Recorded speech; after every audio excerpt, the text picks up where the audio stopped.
brûlante habileté que celle que de pouvoir mettre le feu à distance.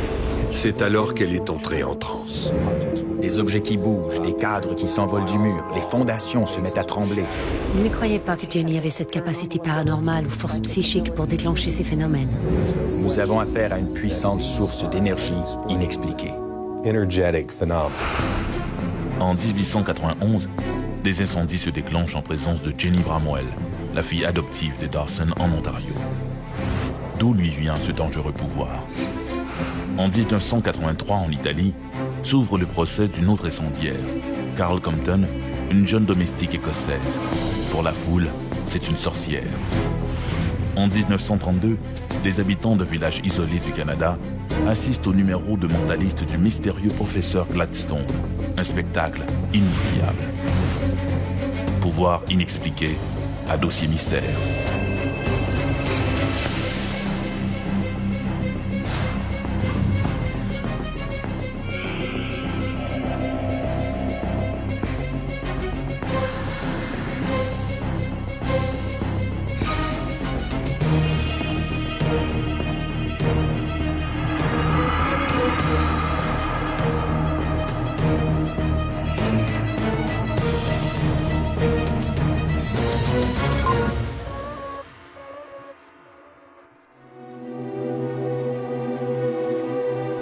Lire dans la pensée, déplacer les objets à distance, déchaîner les forces de la nature, ces pouvoirs sont-ils bien réels? Au début du XXe siècle, certains scientifiques ont commencé à documenter de possibles contacts avec les esprits et les morts. Ces recherches ont ouvert la voie à la parapsychologie, l'ultime frontière entre la science et la croyance. Pour certains, l'homme est doté de facultés mentales incroyables et méconnues. Pour d'autres, ses pouvoirs incontrôlables sont plutôt le fait de Dieu. Une punition divine. C'est exactement ce qu'ont pensé les membres de la famille Dawson, lorsqu'en 1891, des feux se sont déclenchés spontanément sur leur ferme.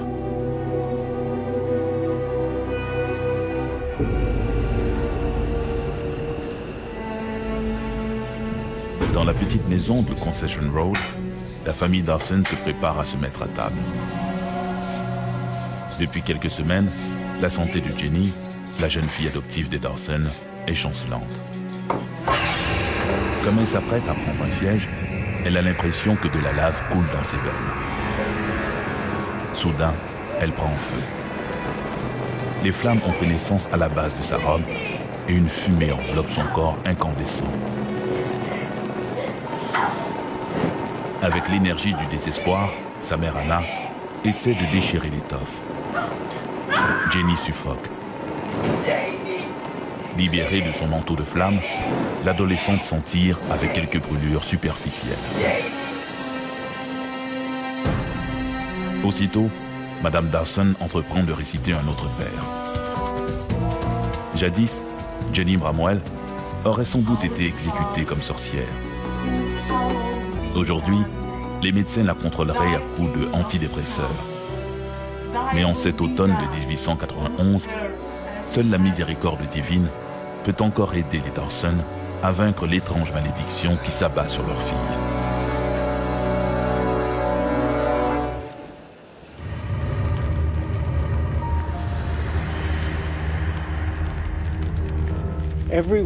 Tout le monde a déjà entendu parler de Carrie White.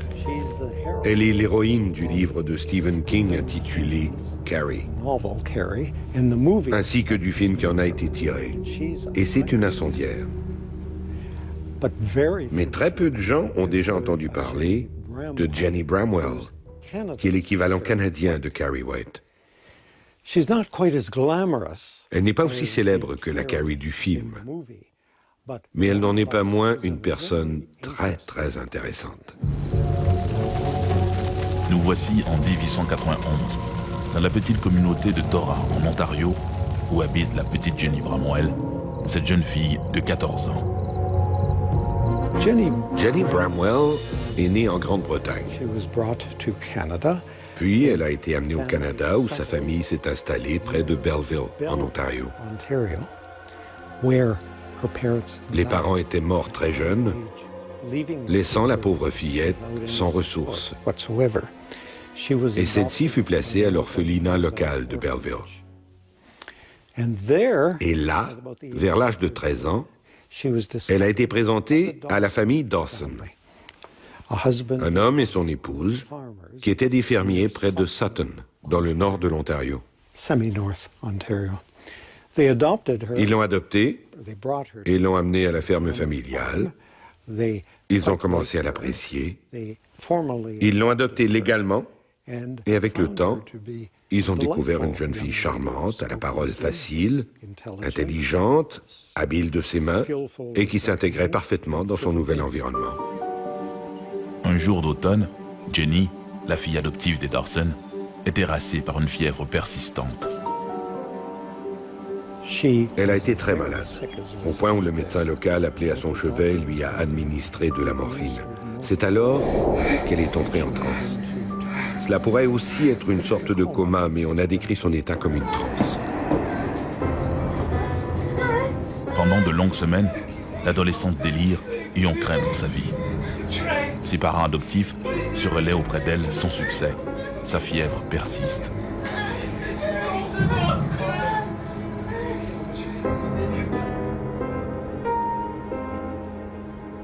Puis, un avant-midi, la jeune Jenny sort de sa léthargie.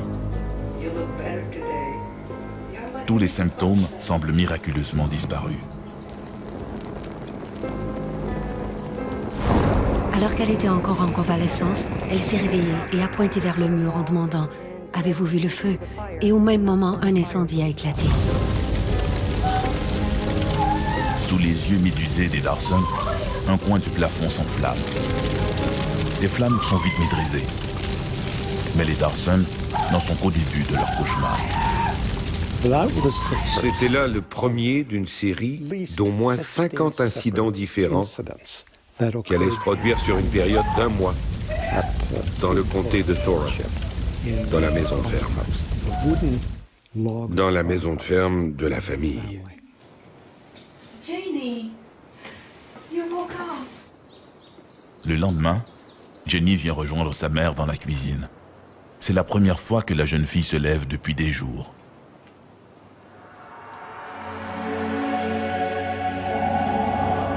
À son passage, tous les meubles à proximité commencent à fumer. Des linges s'enflamment.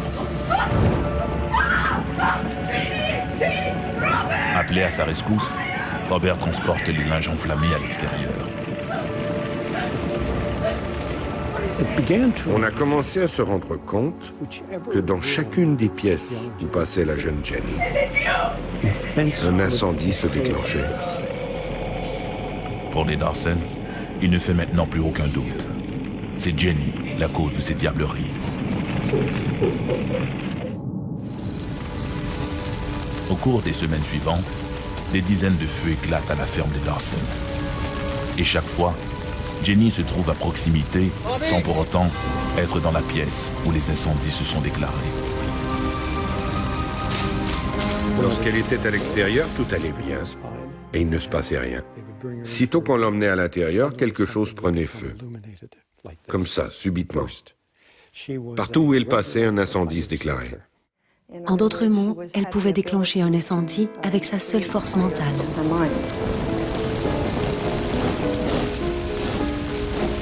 Parfois, les hommes de ferme s'efforcent d'éteindre des feux apparus spontanément près des bâtiments jouxtant la maison des Dawson.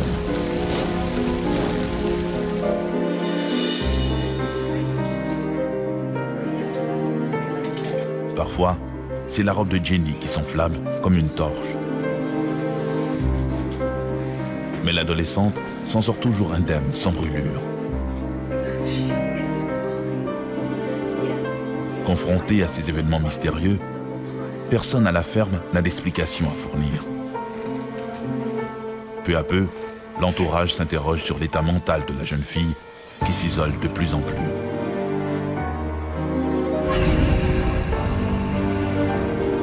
À une autre occasion, les voisines voient un cadre s'enflammer et se consumer sous leurs yeux.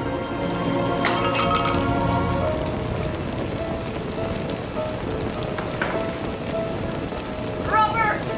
Robert! Robert!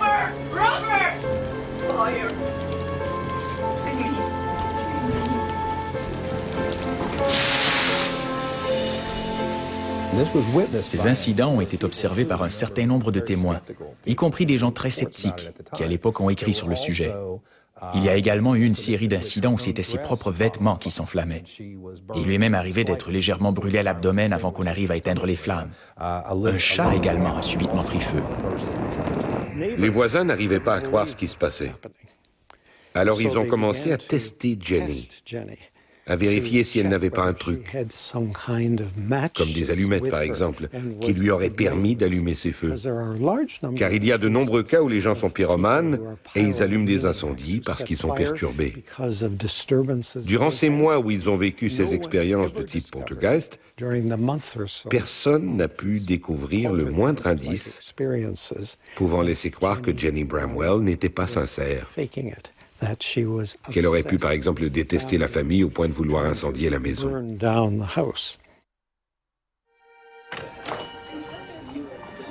Des voisins, témoins des incendies déclenchés par Jenny Bramwell, répandent bientôt la rumeur et les incidents de la ferme des Dawson deviennent l'objet des plus folles spéculations. Le nom de Jenny Bramwell devenait célèbre dans tout le comté. Et craint aussi. Car il ne faut pas l'oublier, les gens vivaient dans des maisons fabriquées en bois, dans des cabanes en rondins, des bâtiments de ferme. Quelqu'un pouvait-il y mettre le feu facilement comme ça? L'affaire devient publique. Certains parlent de revenants et d'esprits maléfiques. D'autres, plus sceptiques, croient au contraire que ces incendies sont criminels et sont l'œuvre de Jenny Bramwell. C'est du moins l'hypothèse que favorise ouvertement un journal local.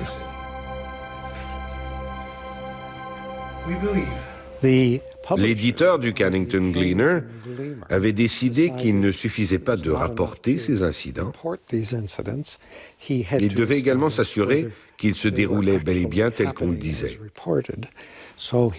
Alors il a fait appel à un chimiste et lui a fait examiner Jenny Bramwell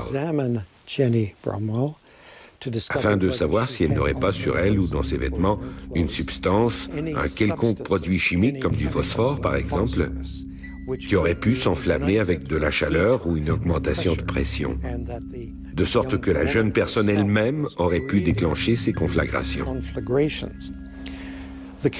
Le chimiste était à peu près convaincu que la jeune fille n'avait aucune notion de chimie ou de connaissance de tels ingrédients. Et de fait, pendant qu'il l'examinait, une image exposée sur le mur, une image encadrée, s'est enflammée subitement. À ce moment, il a réalisé qu'en aucun cas, la femme n'aurait pu être responsable du phénomène. Il en est alors venu à la conclusion que peu importe les produits chimiques ou les combustibles, jamais la jeune fille n'aurait pu créer ces effets. Ils étaient provoqués par quelque chose d'autre et il n'avait aucune idée de ce que cela pouvait être. Le résultat de cette démarche fut une totale absolution. Et le journal publia un texte où l'éditeur présentait ses excuses pour avoir suggéré qu'elle eût pu être une dangereuse incendiaire mettant la vie de ses voisins en péril. En résumé, il redonnait tant à Jenny qu'au Dawson un bulletin de santé immaculé. Un autre journal ontarien, le Globe, soutient que ces feux pourraient avoir une origine chimique. Il ne croyait pas que Jenny avait cette capacité paranormale ou la force psychique pour déclencher ces phénomènes. Alors il l'a accusée d'être une voleuse. Il avait fait une enquête privée et en avait déduit qu'elle avait visité le pharmacien ou le chimiste à quelques reprises au cours de ses déplacements. Et il l'accusait d'avoir dérobé du phosphore. Mais personne ne pouvait expliquer comment une jeune orpheline de 14 ans, originaire de Grande-Bretagne, aurait pu acquérir ces notions de chimie. C'était une explication totalement farfelue. Le problème avec cette théorie est que plusieurs de ces incendies se déclenchaient au plafond. Or, il y a très peu de chances qu'une jeune fille sans notion de chimie ait pu manipuler du phosphore pour déclencher un incendie au plafond. L'autre point, c'est que certains de ces phénomènes se sont déroulés en présence de témoins, donc elle n'était pas seule à ces occasions. Alors, bien sûr, je n'étais pas là, mais je crois qu'il est probable que c'était involontaire. Si ce n'était pas involontaire, ça aurait impliqué une conspiration, une complicité entre plusieurs personnes, la famille et plusieurs de ses témoins. Mais si on présume que ces gens ont dit la vérité, alors là, je dirais que nous avons vraisemblablement affaire à un authentique cas de pyrokinésie. En novembre 1891, désespérés, les Dawson se séparent de Jenny. L'adolescente est retournée à l'orphelinat Fernald de Brockville, en Ontario. Cela a dû être très difficile pour les Dawson d'en arriver à la conclusion qu'ils ne pouvaient plus continuer leur relation avec Jenny et qu'elle devait partir. Personne ne les a jamais interrogés. Alors on ne connaît pas exactement leurs émotions, mais on peut imaginer. Ils ont cette jeune femme avec laquelle ils ont vécu durant quelques mois, qu'ils ont soignée durant sa maladie, et maintenant ils découvrent que leur vie est en danger à cause d'elle et qu'elle n'y peut rien. Elle est maudite, victime d'un mauvais sort. Alors ils ont simplement convenu de se séparer d'elle et de la ramener à l'orphelinat de Belleville.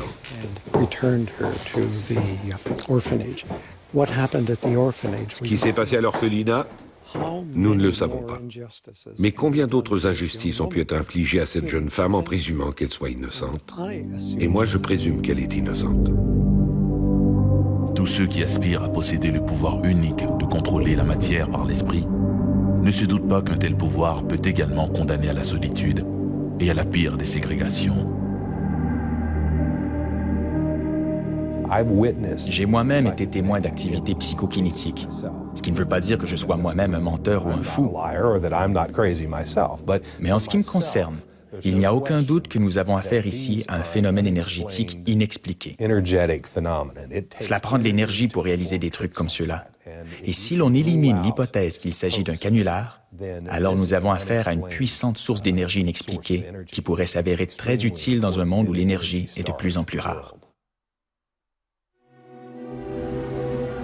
Les auteurs qui se sont intéressés à Jenny Bramwell ont écrit que si cette affaire s'était produite au Moyen Âge, l'adolescente aurait sans doute été condamnée pour sorcellerie. Mais les préjugés du Moyen Âge sont tenaces. En mai 1982, Carol Compton, une étudiante écossaise de 20 ans, est embauchée comme femme de chambre chez les Ritchie, une riche famille des environs de Rome. Carol Compton était une jeune Écossaise âgée de 20 ans qui était tombée amoureuse d'un jeune militaire italien. Elle a donc déménagé en Italie afin de se rapprocher de lui le temps qu'il termine son service militaire. Durant son séjour, elle s'est trouvée un travail de gardienne d'enfants. D'étranges événements commencent à se produire autour d'elle. Pendant un séjour à la montagne avec la famille Ritchie, un incendie ravage le chalet occupé par la jeune femme. D'autres événements de type poltergeist se manifestaient autour d'elle. Des objets qui bougent, des cadres qui s'envolent du mur, les fondations se mettent à trembler. Et la plupart de ces objets avaient une nature religieuse. Des icônes, des statues et ainsi de suite. Alors on avait tous ces phénomènes de type poltergeist associés à sa présence, plus précisément ces incendies qui éclataient de manière spontanée et inexplicable. Cet incendie alerte les Ritchie. En fin de compte, on l'a congédiée parce qu'on la soupçonnait d'être une incendiaire. Carol Compton est embauchée par une autre famille romaine, les Tonti. Lors d'une visite chez les grands-parents Tonti à l'île d'Elbe, les incendies reprennent. À ce moment, les incendies ont recommencé. Le dernier impliquant le matelas sur lequel dormait l'enfant de la famille. C'est alors que la police s'est impliquée dans le dossier. Elle a été arrêtée et accusée d'incendie et de tentative de meurtre. Formellement accusée, Carol Compton est ramenée à Livernois, où elle est incarcérée 16 mois durant les procédures. Les juges évoquent ouvertement le surnaturel et des spécialistes en défense témoignent sur la pyrokinésie. Son cas a été étudié par plusieurs parapsychologues bien connus, incluant l'un de mes mentors, le Dr Hans Bender, originaire d'Allemagne. Et le Dr Bender lui-même a émis l'hypothèse qu'il s'agissait d'un cas de pyrokinésie. Plus souvent qu'autrement, ces événements sont provoqués par des enfants qui sont à l'âge de la puberté, suite à des phénomènes chimiques ou à des traumatismes. Ils développent cette faculté psychokinésienne de faire bouger des objets et, dans certains cas, de provoquer des incendies spontanés. Pendant ces débats sur la pyrokinésie, Carol Compton, huée par la foule et traitée de sorcière, demeure enfermée dans une cage de fer dans le tribunal. Ils en sont arrivés à la conclusion qu'il s'agissait d'un authentique cas de pyrokinésie.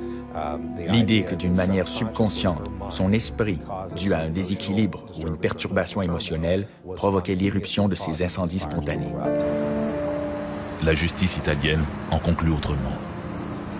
En ce qui a trait à l'affaire Compton, elle a finalement été trouvée coupable d'incendie criminel, mais non coupable de tentative de meurtre.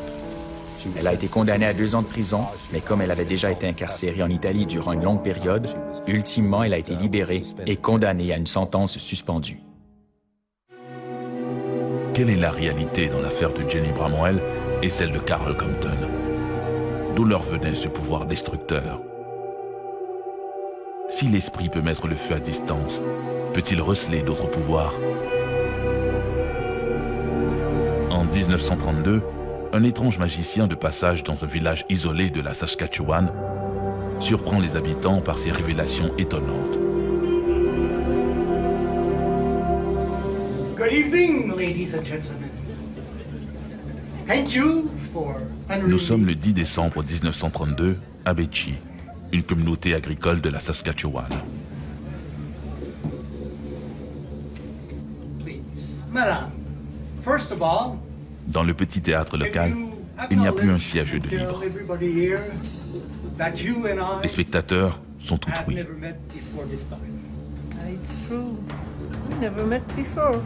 Il faut dire qu'à Beechey, les activités artistiques sont plutôt rares et, ce soir, l'invité propose une performance inhabituelle. Une séance de mentalisme.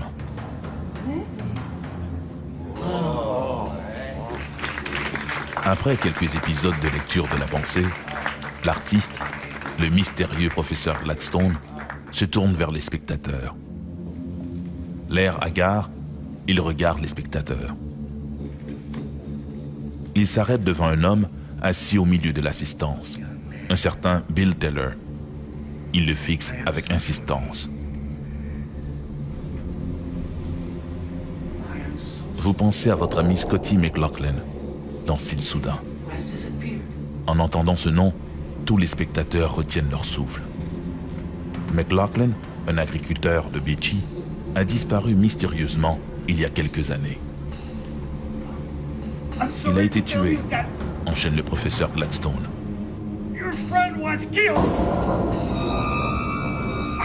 Il a été brutalement assassiné. Il y avait du sang dans la neige. Puis, dans la foulée, et devant un auditoire tout à fait médusé, le mentaliste se tourne vers un homme assis quelques sièges plus loin.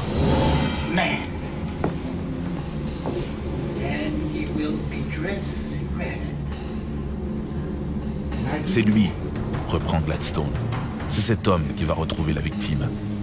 Il sera habillé de rouge et je serai avec lui lorsque cela se produira.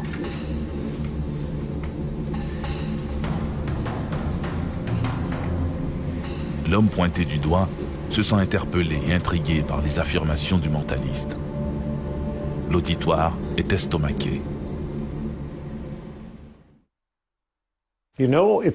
Vous savez, on a déjà dit que dans toute la littérature, dans toute l'imagination humaine, il n'y avait que 2 histoires, pas davantage.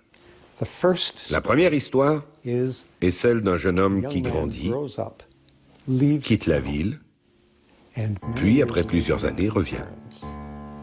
Ça, c'est une bonne histoire. Scotty McLaughlin débarque à Beechey en 1919. Avec son air enjoué et son sourire communicateur, il se fait vite des amis. En 1919, il arrive à Beechey, célibataire. Il se marie, puis les choses changent. Son épouse meurt. Il devient solitaire et morose, argumenteur et querelleur. Je crois qu'il commence à boire, même si je n'en ai pas de preuves. Scotty McLaughlin n'a plus rien de ce sympathique gaillard aimé de tous. Un jour, il annonce à un ami, l'un de ses rares amis, qu'il quitte la ville. Il était arrivé quelques années plus tôt plein d'espoir, mais les choses n'avaient pas bien tourné. Il avait l'intention de vendre sa propriété à Shoemaker, puis de partir vers l'ouest. Le 16 janvier 1929, Il annonce qu'il a vendu tous ses biens et que, le soir même, il compte se rendre à Herbert, à 60 km plus au sud, pour y prendre le train à destination de la Colombie-Britannique. Mais ce soir-là, ses rares amis qui se sont réunis à la gare pour lui faire leurs adieux l'attendent en vain. Scotty McLaughlin ne prendra jamais le train. Il ne reprendra même jamais contact avec ses enfants. Cet inexplicable silence fait bientôt naître toutes sortes de rumeurs. La deuxième histoire est assez bonne, elle aussi. Un sombre étranger arrive en ville et tout change. Le professeur Gladstone était cet homme. Il arrive en ville et change les choses. À l'hiver de 1932, presque 3 ans après la disparition de Scotty McLaughlin, un autre étranger débarque à Bechy. On ne le connaît que sous son nom d'artiste, le professeur Gladstone. C'était un fantaisiste ambulant, un mentaliste qui avait l'habitude de faire des tours de magie. Il offrait un spectacle de magie qu'il faisait tourner d'une communauté à l'autre. Et quand il arrivait en ville, il rencontrait les gens de la presse pour découvrir ce qui se passait, de qui on parlait, quel mystère était à la mode. Le 10 décembre, il se produit au petit théâtre local. Ce genre de divertissement est plutôt rare à Bechy. Après quelques numéros, le professeur Gladstone se met à parler de Scotty McLaughlin. Il semble en transe. Durant son spectacle ce soir-là,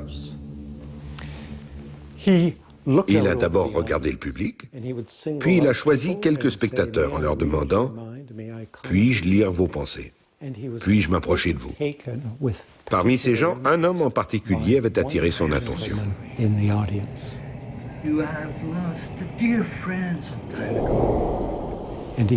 Et lui a dit « Vous êtes préoccupé par un de vos bons amis qui a disparu il y a 4 ans. » Et l'homme a répondu « Oui, comment savez-vous cela ?»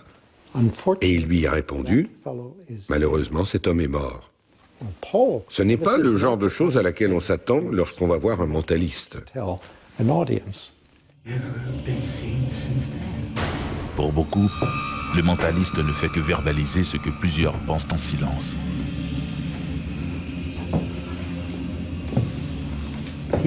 Il a ensuite regardé un autre homme dans le public et lui a annoncé « Et vous, vous allez découvrir le corps. »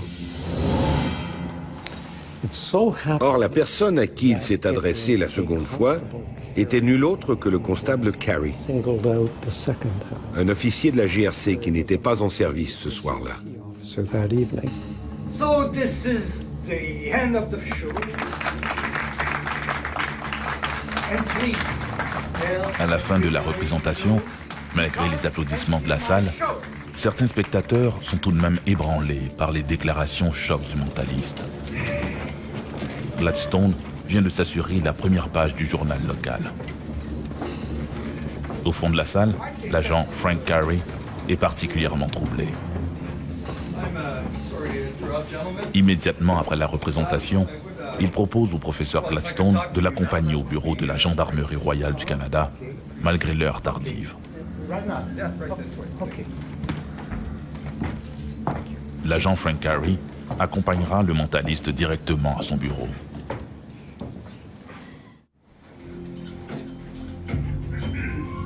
now, if you could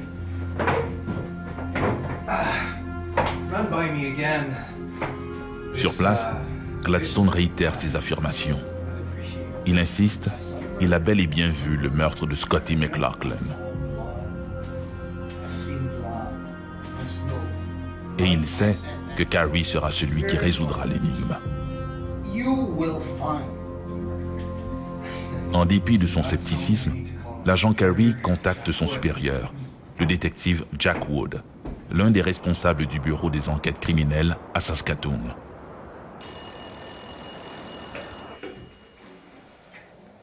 Hello. It seems Carey explique qu'il peut difficilement reculer maintenant, Gladstone ayant fait ses déclarations devant les citoyens de Bechy. last night. Peut-être n'est-il qu'un charlatan ou un artiste en mal de publicité. Mais si la police n'y prête aucune attention et que l'histoire lui donne raison, c'est tout le département qui sera pointé du doigt pour son laxisme. La GRC trouve toujours son homme, même quand le constable n'est pas en service. Le constable Carey était préoccupé par ce dont il avait été témoin. On venait de lui dire devant les gens de Beachy qu'il allait découvrir le corps d'un homme dont il ne connaissait même pas l'existence. En conséquence, le lendemain matin, il s'est organisé avec le détective-inspecteur Woods pour interroger le mentaliste. Mr. Wood, Mr. Gladstone. À l'heure prévue, le professeur Gladstone se présente au bureau de l'agent Carey. En voyant débarquer le mentaliste, le détective Wood, qui est arrivé à Beachy un peu plus tôt en matinée, est surpris par le personnage. L'homme est un peu rondouillard, avec des cheveux poivre et sel. Il parle d'une manière posée, avec assurance et courtoisie. Il n'a rien d'un illuminé. Encore une fois, il raconte ses impressions à propos de Scotty McLaughlin. Il affirme une fois encore avoir vu le meurtre, tant la victime que son assassin. Le mentaliste Gladstone a donc expliqué qu'il avait eu cette vision et qu'on ne pouvait pas le tenir responsable de ça, mais qu'il y avait vu cet homme querelleur qui maintenant était mort. Le mentaliste Gladstone avait annoncé qu'il ne pouvait pas identifier l'assaillant, le meurtrier,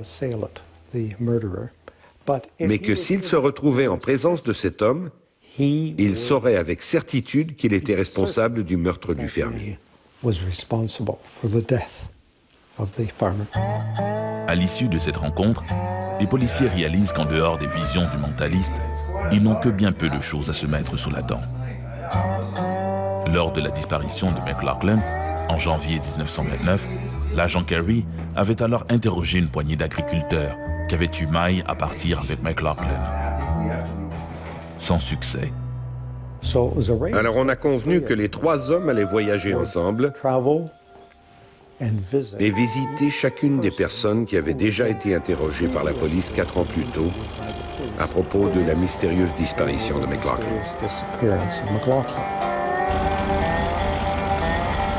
Ils reprennent la tournée des interrogatoires, à commencer par ce Jack Renton, qui avait même admis s'être violemment disputé avec McLaughlin quelques jours plus tôt.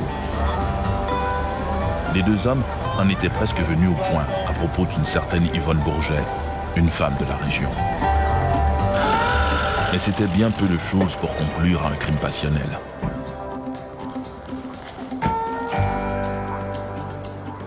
L'agriculteur est un peu surpris de voir débarquer de nouveau les policiers. Il répète son histoire. Au gré de cette conversation, le professeur Gladstone souffle à l'oreille de l'agent Carey que ce Renton n'est pas leur homme.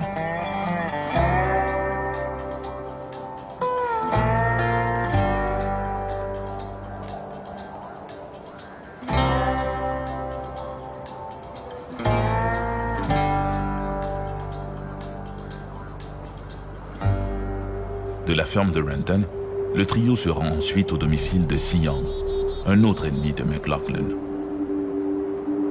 Là encore, Gladstone informe discrètement les policiers que cet homme n'est pas non plus leur suspect. Young informe toutefois les enquêteurs que Bill Schumacher s'est lui aussi disputé avec McLaughlin. Schumacher aurait même menacé McLaughlin de mort, menace proférée devant un témoin, Ed Vogel. Pour le constable Carey, cette piste Schumacher, c'est du nouveau. Un long compte-rendu captivant raconte le récit du voyage de Gladstone et des deux policiers de ferme en ferme et leur rencontre avec différentes personnes qui avaient connu le défunt. Ils apprennent que quelqu'un a entendu un aveu fait par un autre fermier qui avait été partenaire de McLaughlin et qui avait avoué que quelqu'un d'autre savait ce qui s'était passé. And that he had confessed to this other farmer what it was all about. L'après-midi même, les agents Carey Wood, avec toujours le professeur Gladstone sur les talons, retrouve le dit Ed Vogel. Hello, Mr. Vogel. Frank Carey, RCMP. You mind if we come in? Yeah. Mr. Gladstone. Partner Jack Wood. Mr. Vogel. Ils ont déjà rencontré l'homme au moment de la disparition de McLaughlin. Mais ils désirent avoir des précisions au sujet d'une altercation entre Schumacher et McLaughlin. Les agents affirment à Vogel qu'ils savent qu'il a déclaré à Si Young qu'il aurait été témoin d'une altercation entre Schumacher et McLaughlin.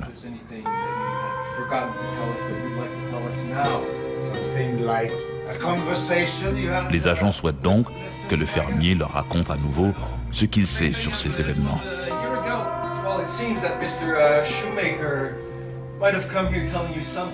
L'homme se montre peu coopératif. Il ne se souvient de rien et accuse Si Young d'avoir inventé toute cette histoire.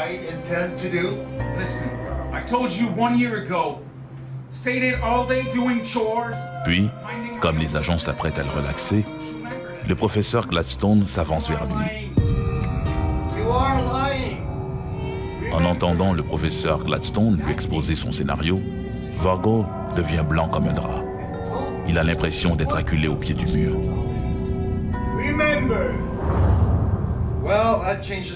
Pour les agents Carey Wood, l'heure est maintenant venue d'aller rencontrer ce Schumacher.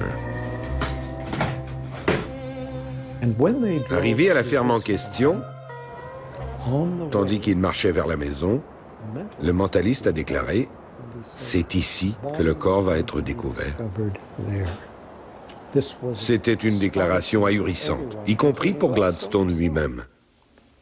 Parce qu'il a beau pratiquer la magie, certes, il n'est pas habitué à avoir des visions.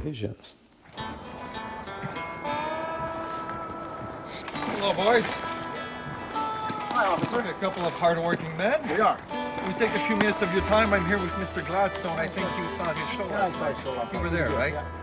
À la ferme de ce dernier, ils apprennent que l'agriculteur s'est absenté pour la journée. Ils obtiennent des employés de la ferme l'autorisation d'explorer les lieux.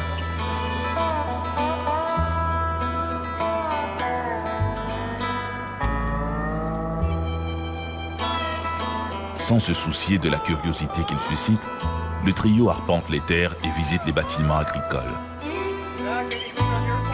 Près de la grange, le professeur Gladstone annonce qu'il ressent des ondes négatives. Mais ses compagnons ont beau fouiller la neige et retourner la terre, ils ne trouvent aucun indice probant. À la tombée du jour, comme Schumacher n'est toujours pas rentré, les agents Carey Wood décident de retourner à Bechy. Sur la route, ils croisent une camionnette qui roule à tombeau ouvert.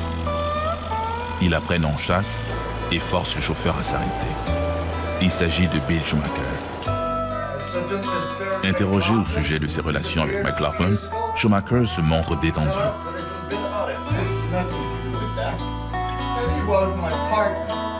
Il explique que lui et McLaughlin étaient associés sur la ferme.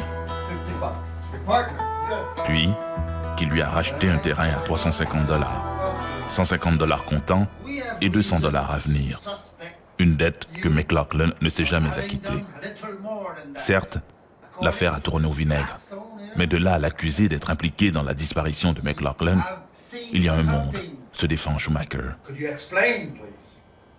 C'est à ce moment-là que professeur Gladstone, qui est demeuré silencieux depuis le début de l'interrogatoire, s'approche de Schumacher. Il est dans la grange, annonce-t-il. Et je peux vous dire comment tout cela est arrivé. Scotty a quitté la maison et s'est rendu vers la grange.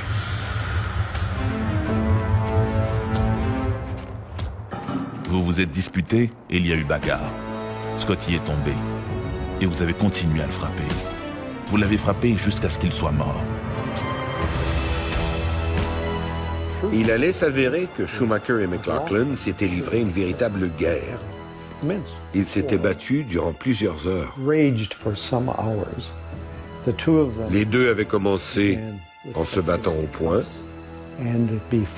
et avant longtemps, McLaughlin était étendu sur le sol, baignant dans son sang. Schumacher l'avait tué.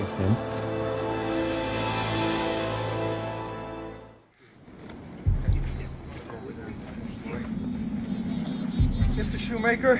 Au lendemain de l'interrogatoire, Carrie, accompagné de l'agent Wood, le professeur Gladstone, de Schumacher, ainsi que de 2 constables, retourne à la ferme de ce dernier.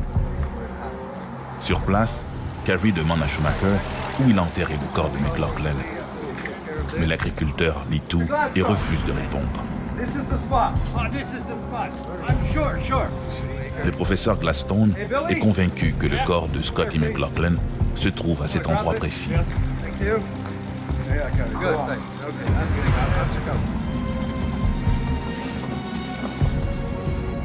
Carrie, accompagné d'un jeune aide de ferme, se met donc à creuser les lieux. Ensuite, ils ont confronté le suspect, qui s'est finalement effondré et qui a admis sa faute. Mais où donc est le corps? On avait des aveux, certes, mais pas de corps. Alors le mentaliste a affirmé, vous allez trouver le corps ici. Ils ont commencé à creuser, et au bout d'un petit moment, ils ont retrouvé les restes humains inhumés là 4 ans plus tôt. Carrie, avec l'aide du jeune homme à tout faire, retrouve le foulard appartenant à Scotty McLaughlin.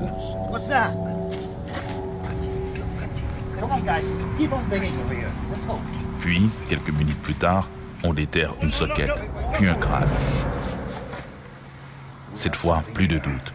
Un corps a bien été enterré dans la grange de Bill Schumacher. Hey, Billy! Yeah. Take him away. Man. Yeah. Take him away. Une fois les restes de McLaughlin dégagés, un pathologiste a été appelé sur les lieux. Il en a conclu que la mort avait été provoquée par des coups de pelle répétés, qu'il avait été frappé par la partie tranchante de la pelle. Et quand Schumacher a entendu ça, il s'est effondré.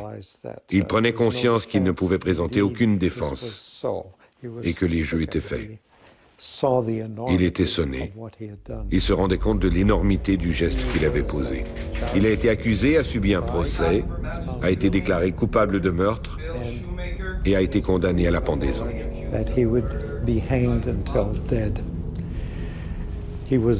Il a été incarcéré à la prison de Prince Albert, au pénitencier.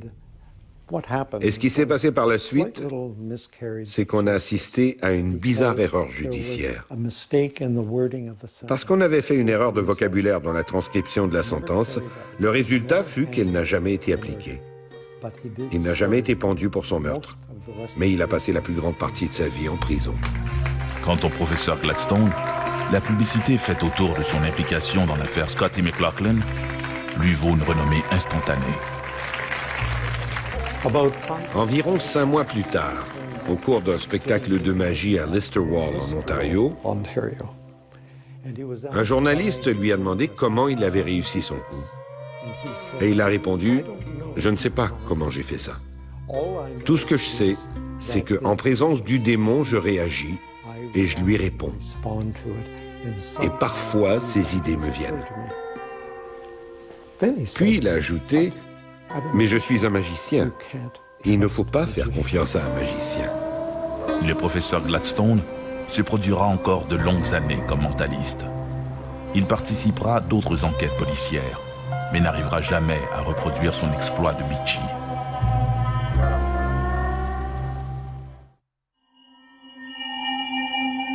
Le don de mettre le feu à distance, comme dans les cas de Jenny Bramwell ou Carol Compton, le don de voir ce que seul a vu un assassin, comme dans le cas du mystérieux professeur Gladstone, sont des cas rares parmi les recherches documentées sur des anecdotes étranges reliées au pouvoir de l'esprit. Ces facultés mentales méconnues ouvrent-elles la voie à un avenir radieux, plein de promesses, ou au contraire, mènent-elles à un futur proche du cauchemar ?